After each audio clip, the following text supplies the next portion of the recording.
Hey, welcome back to my channel. So for today's video, I am really excited because, well, first and foremost, I'm a total clown and I picked up a product that I told you guys I was most likely not going to pick up. I'm talking about the Natasha Denona, the Circo Loco palette from Natasha Denona. This is a very, very colorful palette. If you love makeup like I do, you've probably already seen this. It's really beautiful. It's colorful.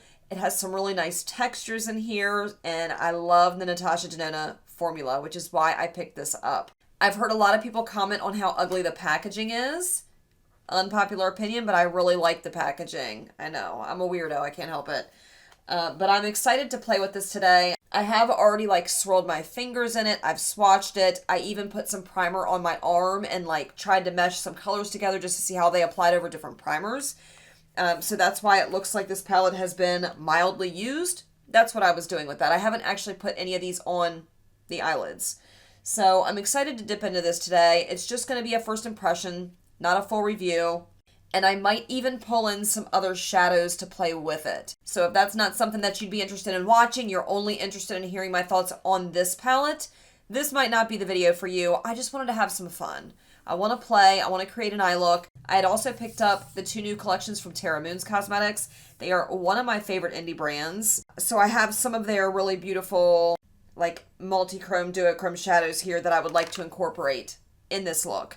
So right off the top, staring at this palette, it just looks very busy, and I have a hard time visualizing an eye look by looking at this. I had to kind of get in there on my arm on top of some eyeshadow primer and play around a little bit to, to even kind of see a vision of what I wanted to create on my lids. And I'm still unsure. I still don't know what I want to do.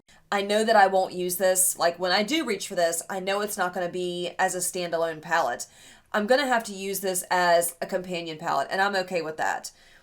I just really love her formula, and I wanted to add this one to my collection. So I'm really excited I get to share my thoughts with you guys today. I hope you all are interested in hearing what I have to say. So before we dive into this palette, if you're just now stumbling across my channel and you haven't hit that subscribe button yet, I hope you consider doing that while you're watching this video. If you like what you see, if you want to see more from me, don't forget to tap that subscribe button, ring the notification bell so you don't miss future uploads. Let's get into this palette. I debated whether or not I wanted to swatch all these for you, but I think I'm going to spare you guys. There are a million videos out there right now of people playing with this palette, swatching it out. I'm just going to save the time. I've already swatched all these myself. And there's a couple shadows in here that I wish were just a little bit more intense, a little bit more pigmented. I think I've gotten really spoiled playing with my indie shadows, and in turn, I think all shadows should be that pigmented and blinding. They're just not. So before I get started, I'm going to take the Anastasia Beverly Hills Eye Primer. I'm going to prime my lids really quickly. I also wanted to let you know that I'm more than likely going to be using one of my Terra Cosmetics single in this eye look somehow. I think the best thing to do with the cream to powder formula is to pack it on and then blend it out slowly. I'm going to kick this off by putting this really beautiful shade Acrobat, which is this deep cream to powder green. We're going to pack that in the crease and blow it out a little bit, probably with the shade Fun-to-Mime, kind of like Pantomime, I guess. Maybe use those in conjunction with each other, and then we'll go from there. I don't know what the hell I'm doing. This palette is just, there's a lot going on in here, and when I look at it, I literally stared at this palette for 2 hours. And still haven't started an eye look. So we just got to get something on the eyeballs. This is more so a companion palette for me. This is not a standalone palette. I know they said you can do quads and diagonals, and I just don't see it. Some of it makes sense, but I look at the other ones and I question, really? Okay, for instance, this one here. Do y'all see it? I don't see it. I don't see the whole working in quads thing. But that's just me. Okay, so I'm going to take a little pencil brush. This is the Morphe E18. I use this all the time when I'm packing colors in the crease. And I'm going to pack Acrobat in my crease. Such a beautiful, turquoise, I guess. It's a little harder to build than a typical powder shadow just because it's a cream. So you kind of got to work for it a little bit.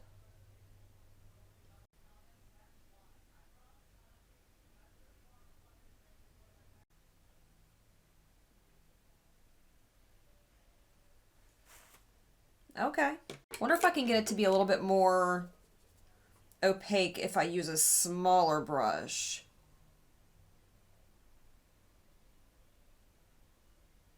I'm just a sucker for really, like, opaque shadows.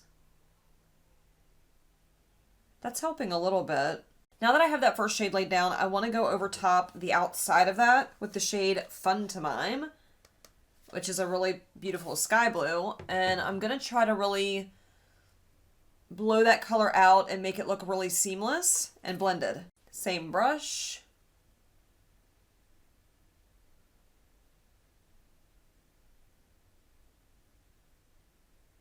And both of these shadows are that cream to powder formula. Oh, that looks really nice. I will see how it's transferring on my bottom lid. That's the only thing that stinks because it is a cream shadow and I'm losing some of the intensity from it. But if you're not doing your shadow like this, it might not matter a whole lot. And I am going to build it back up. So far, it's really pretty. Okay, what I'm going to do now is mesh those colors together just a little bit better. So I'm going to do that by taking a pointed fluffy brush and just very gently dipping into that first dark shade Acrobat. I don't know how this is going to work since it's a cream shadow, but I'm going to just like go in between the two to make it mesh a little bit better. Very, very lightly. There is a learning curve with this cream to powder formula. It's not exactly easy to use right off the bat, in my personal opinion. But I'm not a makeup artist, so. That's that. Ooh, and then I'm going to go around the outside of that with a really fluffy brush. This is the Sigma blending brush, the E36. I'm just dipping the very tips of those bristles into Fun to Mime, which is that really light sky blue. And we're just going to go around the outside edges like super light. And it's just going to blow it out a little bit more. This is honestly turning out a lot more blue than I was expecting. I was expecting this to be more green. Not mad at it, it's just not what I was looking for. Not what I was expecting. But it blends really beautifully. I really like that. Now what? Okay, I'm going to work on packing that deeper green on the outer edge here. I don't know what else to do. I feel like I'm kind of stuck because the only other dark shade in the palette, well, there's a couple, but they're shimmers or it's this purple. I have the purple, and then I have this really beautiful purple shimmer and this beautiful blue shimmer. Which I don't think the blue is going to look right because it's not the right tone of blue. And the purple's not going to look right. I have a dilemma. I had kind of thought about using the shade Razzle Dazzle. It's such a beautiful shade.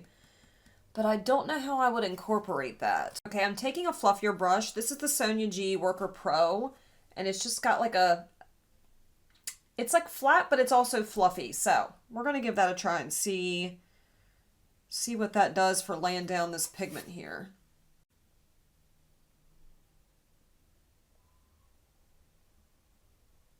I really want this to be like super dark.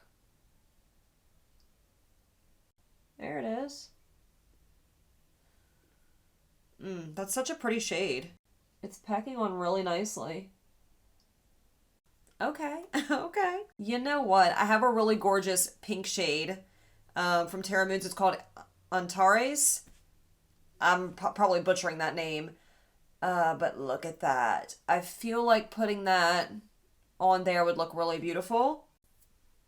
Let's just do it. I was going to use a shade from the palette. You guys might get mad at me because I am doing a first impression of this palette. Look, I used 2 shades, okay? I used 2 of the cream to powder shades. And I think they blended together beautifully. I think you can tell it looks good. I mean, not to toot my own horn, but I think that looks nice. But I need something with a little bit more pizzazz to put here. I could use the shade Snow Cone, which is like a really light icy blue. But I don't know. I don't want to do that. I am going to use this more as a companion palette. So, yep, I'm doing it. I'm using the shade from Terra Moons. You know what? Because of that, I will do a different eye look over here. That way you guys can see some of the other shades in action. I can't help it. I'm just having fun playing.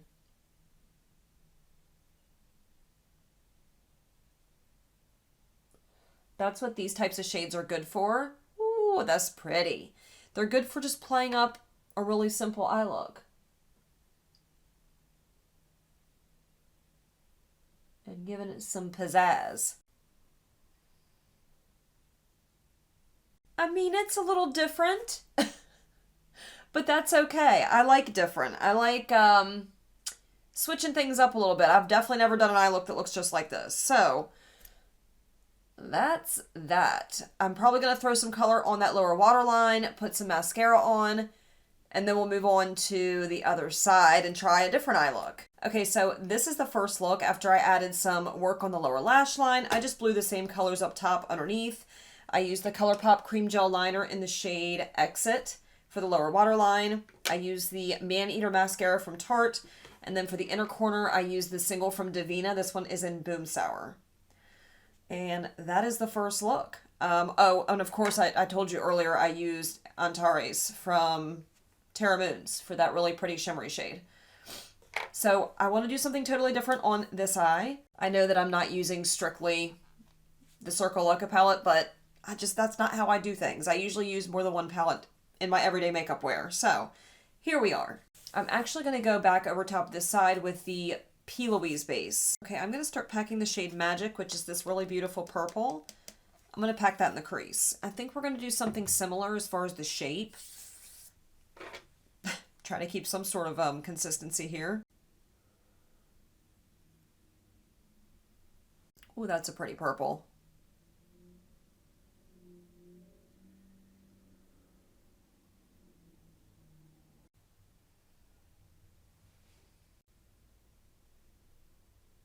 Okay, now that I have that initial color laid down, I want to take the pink, which is called Joker, and just kind of work on that outer edge of that purple. And then I'm going to take the shade Firework, this really beautiful orange, and smoke it out even more. And we'll just kind of see what we're left with after that happens.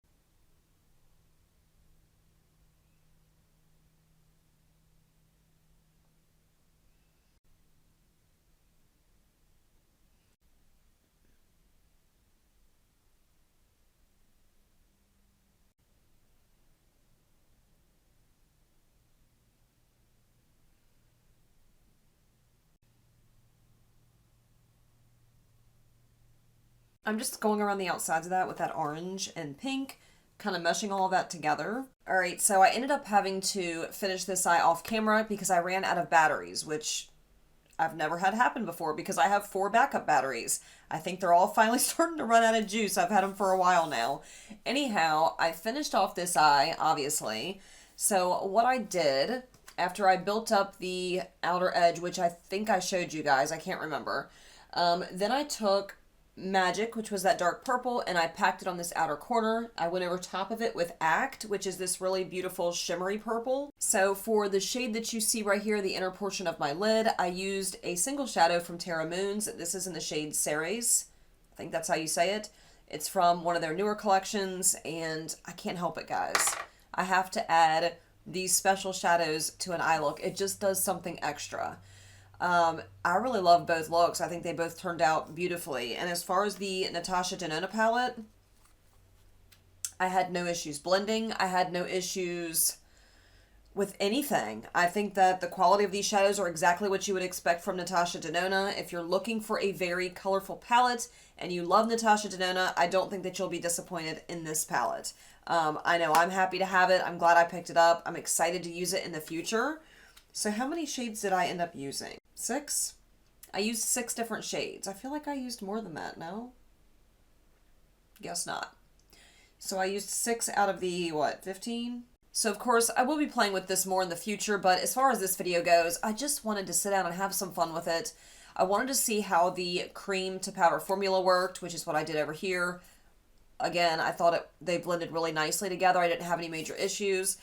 And as far as just the regular matte shadows that I used over here, again, they blended really well. Exactly what I would expect from Natasha Denona. I used some of the shimmer shade out here. I really like this. It's hard to use as a standalone palette just because the colors are so bright and vivid. I mean, you can make it work if you're creative. I'm just not that creative. I had to dip into some singles. So I hope you guys enjoyed my little first impression of this palette, using some other singles as well. Oh, I forgot to mention, so on the inner corner of my eye on this side, I used another single from Terra in Zero Gravity. It's just got a really beautiful purple shift to it. It's iridescent. So I kind of love it. So I just wanted to thank you guys so much for taking the time out of your day to watch my video. Those of you that comment down below, it means the world to me. I look forward to those comments, those conversations that we have. They are the high point of my uploads. So thank you so much in advance to those of you that do that. If you've made it this far in the video but you haven't already hit that subscribe button yet, I hope you enjoyed the video. If you did, please tap that subscribe button, ring the notification bell so you don't miss future uploads, and I'll catch you guys in the next video. Bye.